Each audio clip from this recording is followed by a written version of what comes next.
What settings broky uses in CS2. So firstly, let's go over broky's regular video settings. His display mode is set to full screen, of course. His aspect ratio is set to normal 4:3, his resolution is set to 1280 x 960, and his refresh rate is set to its max possible point, and finally his brightness is set to 93. Moving on to the advanced video tab, broky uses boost player contrast set to enabled, his VSync is set to disabled, his NVIDIA G-Sync is automatically disabled, his NVIDIA Reflex low latency is enabled, his max FPS in game is set to 999, its max possible point.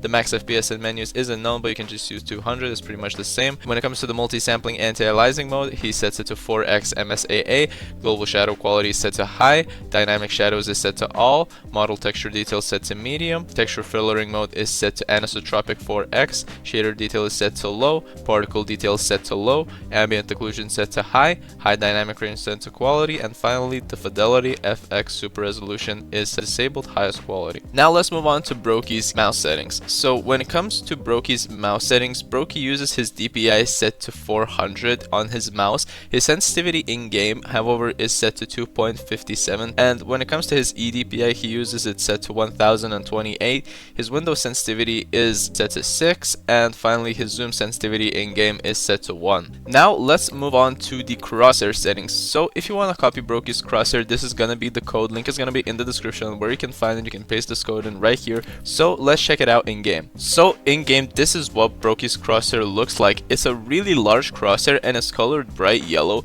For the color, it's a very nice color simply because it doesn't blend in with a lot of positions in regular maps, even in Dust 2 or Mirage. And when it comes to the shape, the crosshair is very big with a very small dot. So this is going to be an ideal crosshair, for example, for anyone who doesn't like small crosshairs. So now let's go over the view model settings. So if you enter your console and paste in this code, link is going to be in the description on where you can find it, press enter, and you have broky's view model. So the view model is fairly simple. It's one of the main view models that a lot of pros love to use. It's just a very simple and clean view model. Now if we go over to the HUD settings, broky has his HUD color set to bright white and his HUD scale set to 0.95. So in game it looks something like this. It's a very nice HUD color. It's just a preference for broky. And finally, when it comes to the radar settings, broky uses a very different radar setting compared to other pros. His radar centers, the player is set to no. Radar is rotating is set to yes. Toggle square shape with scoreboard is set to no for him. And when it comes to his radar HUD size, it's set to 1, and radar map zoom is set to 0.4. If you want to copy these settings, you can visit the CS2 Pulse Pro Player Settings page.